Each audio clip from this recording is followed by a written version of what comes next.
쉬셨죠? 자, 그러면 여기 정리한 가산세 부분하고 여기 목적세 부분 점검을 조금 보충적으로 하고 가죠.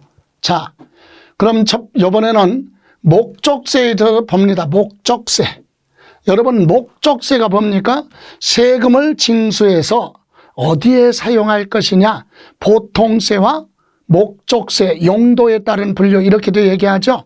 이때 우리가 기억해야 될 건 목적세거든요. 목적세는 국가나 지방자치단체가 특정 목적에만 사용하겠다라고 부과하고 징수하는 조세를 목적세라고 하는데, 목적세는 크게 5가지가 있어요. 그래서 국가가 부과 징수하는 국세 중에서 목적세는 교육정책에 사용하겠다 그래서 교육세, 농촌 5천을 지원하는데 사용한다. 농어촌 특별세, 교육정책에 사용하는 거 뭐 교육세, 그리고 교통에너지 환경정책에 사용하겠다 그래서 교통에너지 환경세가 있고요. 지방자치단체가 부과 징수하는 지방세 중에 목적세는 지방자치단체마다 독자적인 예산안 편성해서 어디에 교육정책에만 사용하겠다 그래서 지방교육세가 있고, 지방자치단체마다 자원이 있죠. 자, 섬지방은 바다 밑에 천연가스가 배장되어 있어요. 그래서 해저 자원이 있을 것이고, 산간지역은요 지하에 광물질이 묻혀 있으니까 지하자원, 그리고 눈에 보이는 관광자원, 물에 보이는 거 수자원, 이와 같은 자원을 보존하고 개발하는 데 사용하겠다. 또는 지방자치단체마다 공공시설을 유지 관리하는 데 사용한다 그래서 자원과 시설에 사용하겠다 그래서 지역자원시설세, 이렇게 목적세가 5가지가 있습니다. 그래서 요거 점검하시고, 목적이 중요한 게 아니라 요 5가지 목적세 중에 하나를 살짝 끼워 넣고 목적세가 아닌 것 이렇게 물어볼 수 있다는 얘기입니다. 그런데 여기서 특징이 요 교육세 있죠? 요 교육세, 목적세 중에서 요 교육세, 그리고 우리 지방자치단체가 걷어가는 지방교육세 요거, 예, 그리고 국가가 부과징수하는 목적세, 농어촌 특별세 요거는 부가세에 해당이 됩니다. 여러분, 부가세가 뭐예요?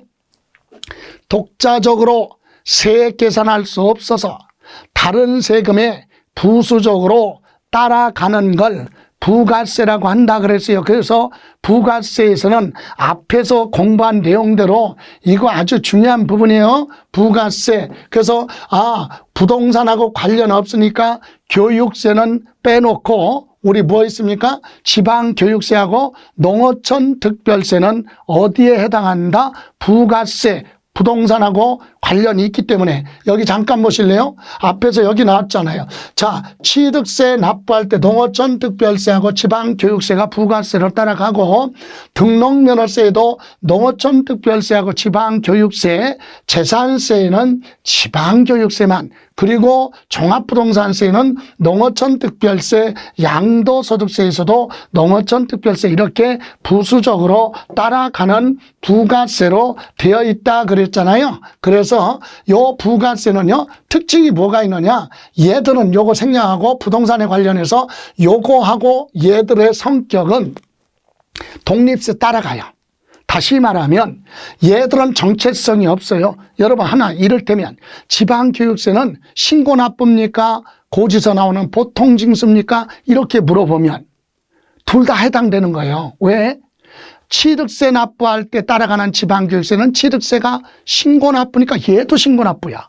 근데 재산세 납부할 때, 고지서 받고 납부할 때 지방교육세가 부과되잖아요. 그건 보통징수네. 왜? 재산세 따라가니까. 그래서 이 지방교육세, 농어촌 특별세는 신고 납부냐 보통징수냐 그건 본세에 따라서 달라진다. 그리고 또 여러분, 이 지방교육세하고 농어촌 특별세는 부동산 취득, 보유, 양도 어디에 관련된 거냐, 이것도 요거는 기억하셔야 되는데, 여기 보실래요? 요 부분은 지방교육세하고 농어촌특별세는 본세에 따라가니까, 취득세에 따라갈 때는 취득에 관련이 있고, 보유과정에 재산세나 종부세 낼 때 따라가면 보유과정에 관련이 있고, 양도소득세 부과될 때는 양도과정에 관련이 있다. 그래서 이 목적세 중에 요 두 가지는 부가세에 해당한다는 사실을 기억하시고 이제 공부할 것이 부동산 관련 조세예요. 앞에서도 공부했던 내용이지만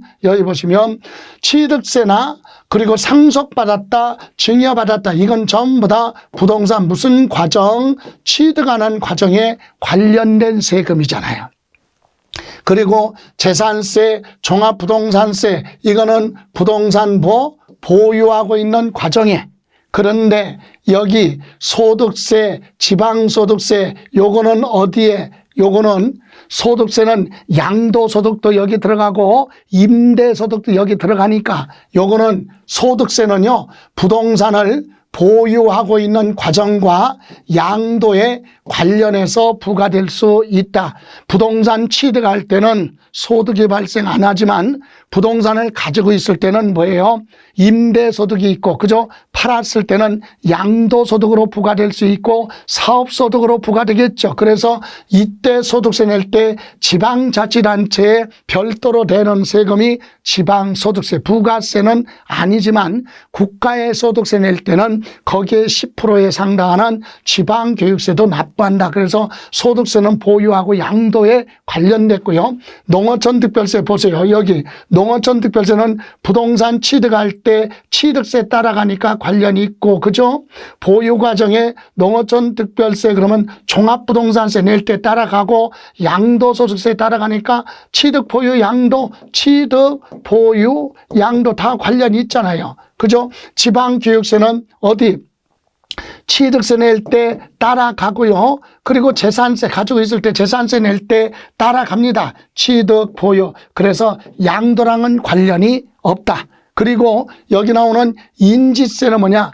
부동산 관련해서 인지는요, 부동산 소유권 이전에 관한 서류할 때는 수입증지사서 문서에 초명 붙여야 돼요. 부착. 그래서 이 인지세는 부동산 관련해서는 사고 팔 때 소유권 이전, 임대차에는 들어가지 않으니까, 그래서 인지세는 부동산은 뭐하고 있을 때 사고 파는 거니까 취득하거나 양도할 때 소유권 이전에 관련해서 취득하고 양도에 관련된 세금이다. 특히 여러분 이 부분에서 꼭 기억해야 될 거 요거. 요 세 가지는 필수로 알고 있어야 된다. 농어촌특별세는 취득, 보유, 양도 다. 지방교육세는 양도랑 관련이 없다. 인지세는 사고, 팔고 이거죠. 다.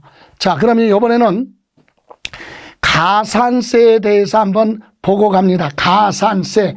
그래서 가산세는 신고 납부 성실하게 안 하면 신고 불성실과 납부 지연 가산세. 그런데 재산세나 종합부동산세는 처음부터 고지서 나와요. 그럼 고지서에 기재된 날짜까지 납부하지 않았으면 신고 불성실이 아니라 납부 지연 가산세가 부과될 수 있다. 그죠? 그래서 우선 가산세 들어가기 전에 가산세 성격이 뭐냐? 가산세는요, 세법에 따른 의무죠. 의무가 뭐예요? 의무가 신고의 의무와 또는 납부의 의무를 성실하게 이행해야 되는데 이행하지 않았어요. 그래서 이행하지 아니한 경우 과세권자가, 가산세는 국가나 지방자치단체가 계산하는 거지 납세 의무자가 계산하는 거 아니에요. 그래서 과세권자가 세법에 따라 세금을 산출해 세금을 계산해서 거기에 가산 더하라. 가산 더해서 징수 걷어가는 금액을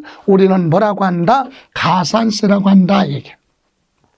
그럼 가산세는 세금이구나. 그죠?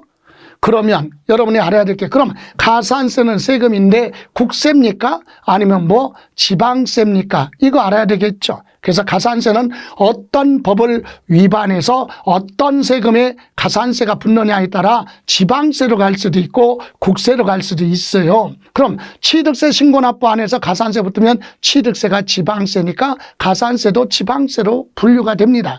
그런데 양도소득세 신고납부 안 했다? 그래서 가산세가 붙었으면 양도소득세는 국가로 들어가니까 거기에 따라가는 가산세도 국세다. 그럼 시험에서는 가산세는 국세가 될 수도 있고 지방세가 될 수도 있다. 그죠? 어떤 법을 위반했느냐에 따라 국세, 지방세 구분할 수 있다. 그러면 다 이해할 수 있잖아요. 근데 법률에는 그렇게 표현하지 않고 이렇게 표현한다. 뭐라고? 해당 의무가 규정된 세법에 해당 국세, 국세에 대한 법을 위반했으면 국세로 구분하는 거고 지방세법을 위반해서 붙었으면 지방세로 구분한다. 그 뜻이에요. 예, 요렇게 이해를 하시고 그러면 가산세는요. 그 해당 국세나 지방세, 가산세 붙을 때 그 해당 국세나 지방세가 감면 대상이라 그러면 가산세도 감면 혜택 주는 건 아니다. 그래서 가산세는 감면 대상에 포함하지 않는다. 요거 기억하시고 그러면 가산세도 또 알아야 될 것이 납부할 세금이 있는데 거기에 가산세가 붙었어요. 그럼 가산세가 적용되면 더해가지고 납부하면 되는 거고 세금을 많이 냈으니까 뭐 해야 돼요? 환급받아야 돼. 환급받을 때 가산세 부분이 있으면 그건 공제하고 나머지만 받아야 되겠죠. 그 얘기하는 겁니다. 그래서 네 번째 보시면 가산세는 납부할 세금에는 가산세를 더해서 뭐하고 납부하면 되고 환급받을 세금이 있는데 가산세 부분이 있으면 그건 공제하고 공제를 하고 나머지만 환급받아라 이거죠. 그렇다면 이제 우리가 공부해야 될 것이 뭐냐. 가산세는 그러면 구체적으로 어떻게 계산하느냐. 그래서 첫 번째 신고 불성실 가산세. 그럼 여러분 신고 불성실 가산세가 적용되는 건 신고 납부인데 성실하게 안 했을 때 그래서 신고 불성실 가산세라면 하면 대표적으로 우리가 공부할 거 취득세, 등록면허세, 신고납부예요. 그리고 양도소득세, 모든 소득세, 법인세 또는 뭐 부가가치세 이런 것도 신고납부예요. 그런데 특별한 경우 있어요. 뭐 상속세하고 뭐는 증여세는 신고납부가 아니야. 세금을 국가가 결정해요. 그런데 협력 의무가 있어요. 상속받은 사람은 증여받은 사람은 무엇을 증여받았다, 상속받았다라고 과세표준 신고서 제출해야 됩니다. 상속은 6개월, 증여는 3개월. 요때 성실하게 신고를 하지 않으면 신고 불성실 가산세가 특별히 적용이 됩니다. 그러면 이때 신고 불성실 가산세는요, 이렇게 과소신고, 부족하게 신고한 것도 불성실이고요. 아예 신고를 안 한 것도 불성실이에요. 근데 이때 내용은 보세요. 국세나 지방세가 똑같아. 신고, 불성실, 가산세 똑같다. 자, 과소신고. 원래 세금이 100만 원이라고 신고해야 되는데 세액을 줄여서 80만 원으로 신고했어요. 부족하게 신고했죠. 그런데 단순히 착오로 일하는 거지 고의성이 없었다. 그래서 일반 과소신고는 과소신고된 세금의 10%의 가산세가 적용이 됩니다. 10% 붙는 거예요. 10%. 예. 그런데 만약에 부정한 방법으로 사기 기타 부정한 방법으로 탈세하거나 포탈할 목적으로 부족하게 일부러 신고했다. 그때는 40%의 가산세가 적용되는데 우리 시험은 우리가 판단하는 게 아니라 시험에서는 주어져요. 뭐라고? 부정한 방법으로 신고를 안 했다. 부족하게 과소신고했다. 이렇게 주어졌을 때만 세율만 우리가 기억하고 있으면서 40%. 그런데 무신고는 뭐죠? 신고를 아예 안 했어요. 그런데 고의성이 없네. 날짜를 착각해서 신고를 못할 수도 있죠. 그럴 때는 단순히 납부할세에 그냥 20% 적용하는데 사기 기타 부정한 행위로 인해서 뭐 했다? 신고를 고의적으로 안 했다. 그럴 때는 40%를 적용하겠다. 부정자가 붙으면 40%다 이 얘기입니다. 이렇게 해서 가산세가 적용됐어도 특별한 경우 이렇게 감면 혜택을 줍니다. 어떤 경우냐? 여기 보실래요? 얘는 부족하게 뭐 했습니까? 얘는 자, 과소신고는 부족하게 신고했잖아요. 근데 과소신고한 사람이 신고기한 지나고 몇 년? 2년이에요. 2년 안에 정상적으로 수정을 해서 다시 뭐를 하면 수정신고를 하면